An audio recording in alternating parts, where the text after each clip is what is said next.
Hello, today a video. I don't know yet. If you see it, it went good. If not, you will never know. I don't know if I will put it on my channel. And in this, especially in this video, I would love it if my English would be as good as my German, or I could do it in German, because it's. I hope I can deliver the things I want to explain, I want to talk about. I want to talk about several things, but one main point, and the main point is how and why I changed my collecting habits, my vinyl collecting habits drastically since a couple of weeks. Then I want to talk about the influence of my channel when it comes to collecting vinyl, and why I collect vinyl at all. Why? And so a lot of whys at the beginning, and maybe, or best, I think we start with the main topic, the first point, how and why I changed the way I collect vinyl drastically, really drastically.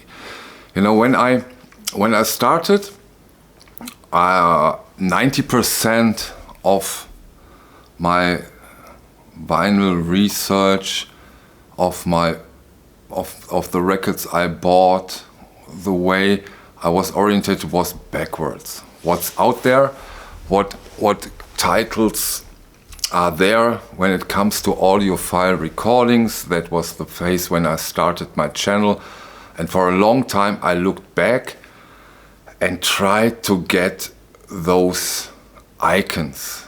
Some of them I have had, they were there, I had them, but a lot I didn't.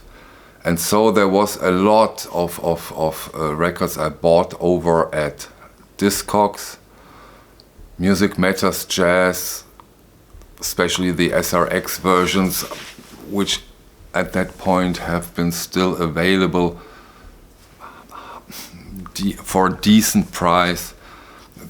These analog productions, the Mobile Fidelity Sound Labs, the Impacts, the Intervention records, Sam records, all things that has been there and which I needed to get through Discogs. So completely looking for what has happened for the past. Of course, I looked up for new releases. I remember the Tone Poet series started, the 80s series started, then comes the Classic series, and of course Analog Production, MoFi, Sam Records, Intervention, they also put out new stuff, and I got this new stuff too.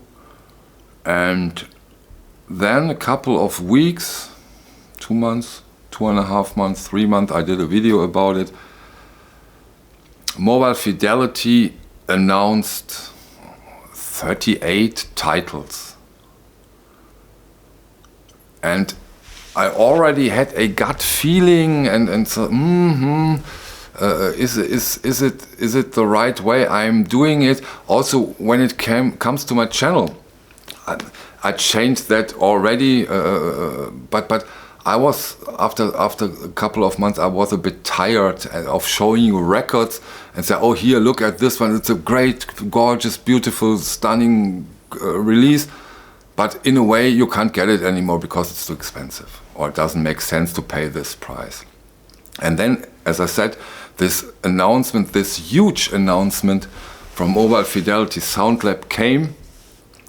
Some of those were new titles, the Eagles, the Bon Jovi, for example, but also a lot of catalog titles. For example, I want to make it with one record. Maybe then that's the best way to explain how and why I changed my habits. This is the Miles Davis Bitches Brew 45 RPM Mobile Fidelity Sound Lab version. I got it early, so I got it for a decent price. But nowadays, over at Discogs, they want to have sometimes 450 euros. That's ridiculous, you know. And what I've also learned: don't take this Discogs prices too serious. They don't adapt in a way, and not many people are willing to pay that amount of money for a record. And you know, it still has this price over at Discogs, but they announced a super vinyl one-step version of Bitches Brew, Miles Davis. So, what do you think what happens to the value of this release? Of course, it will fall. Maybe you are unbelievable lucky and some incredible uninformed person will buy it over at Discogs, but that's not very likely. So I was sure, and I'm totally sure that it doesn't make any sense to look back. They put out so many great new titles at such a fantastic, beautiful quality that there is, in my opinion, no need to hunt down these titles anymore. It's not that this is the best version for all times. Well, I'm quite sure you'll never know, of course. I will get it. You will never know for sure that the one step will be better than with this one. But come on, we have the one step process. We have the great vinyl.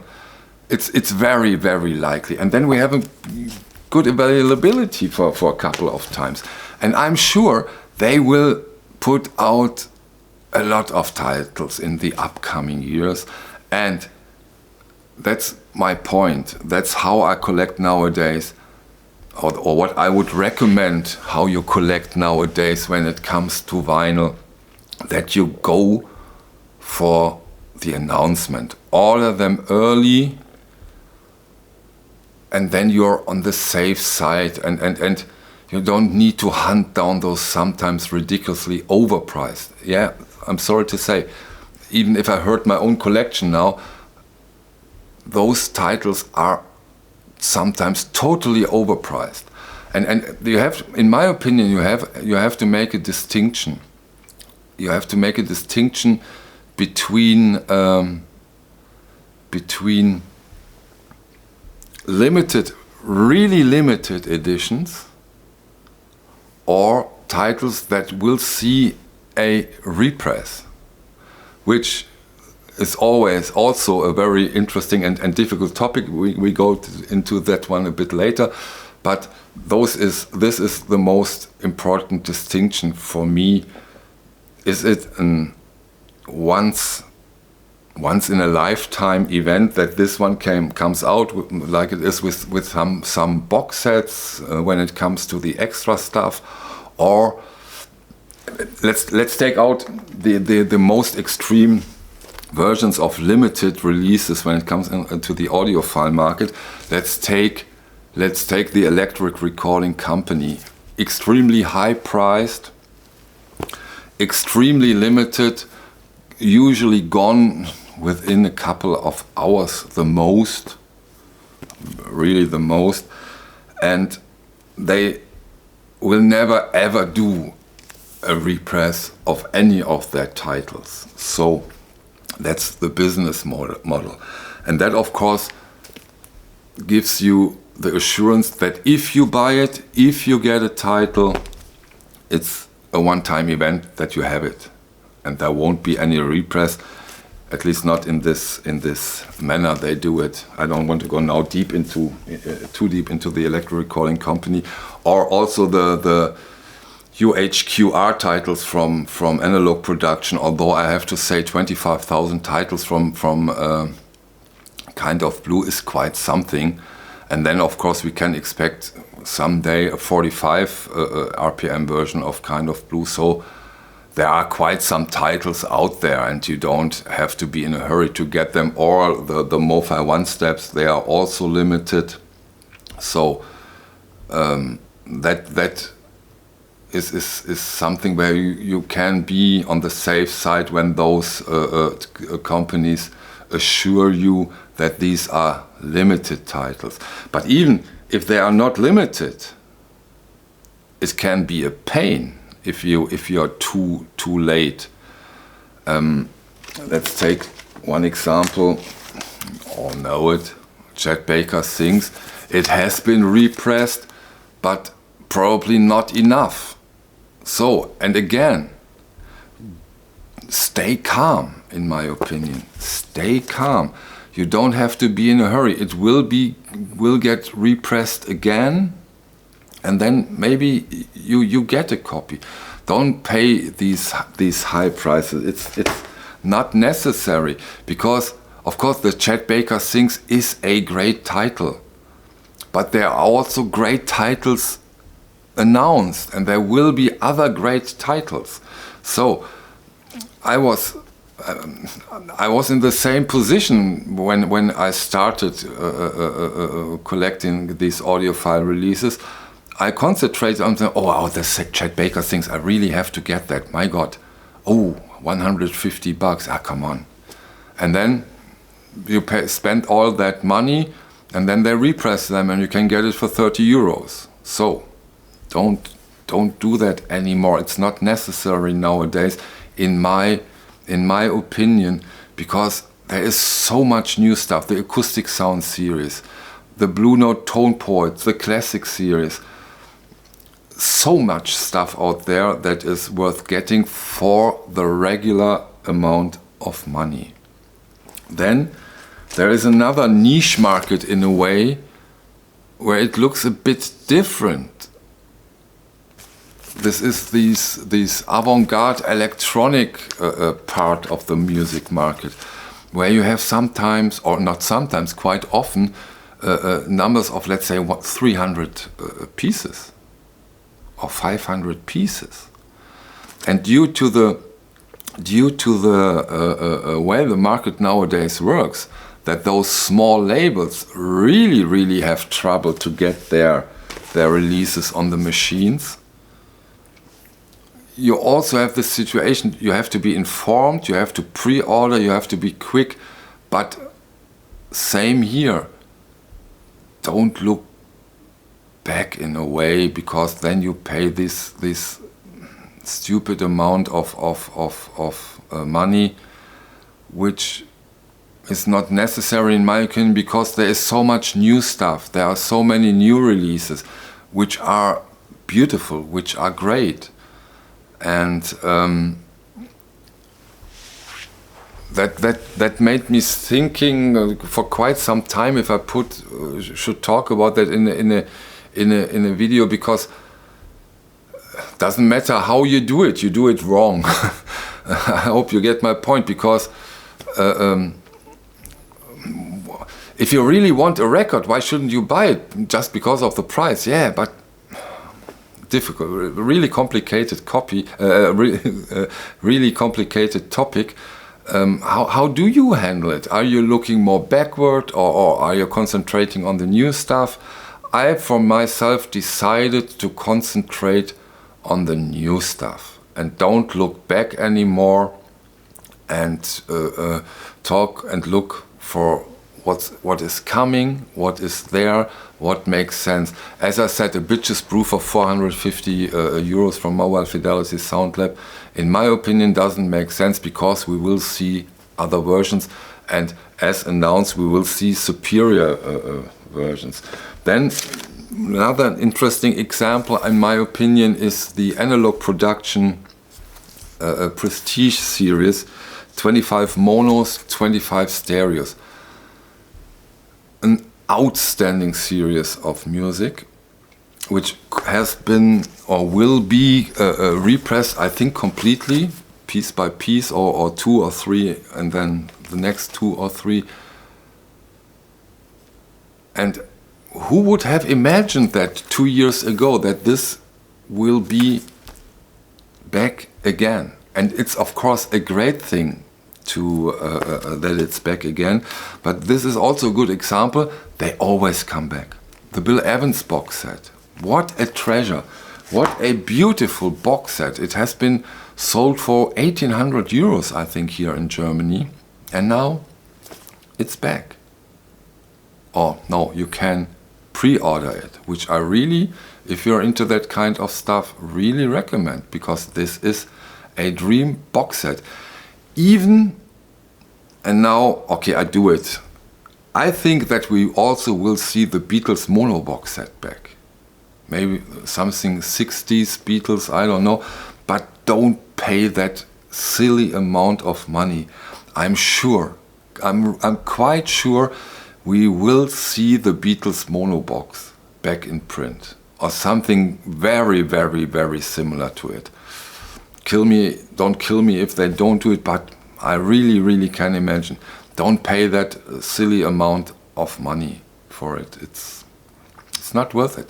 The market has changed drastically within the last 12 to 15 months, and I think it's a very, it really makes sense to adapt. It really makes sense for us to adapt, which is my conclusion is, I said it a couple of times, I say it again, my conclusion is concentrate on upcoming stuff.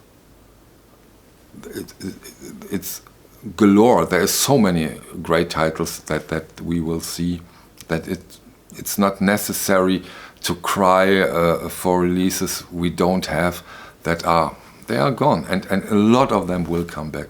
Okay, enough of this rambling, enough of this changing of collecting habits.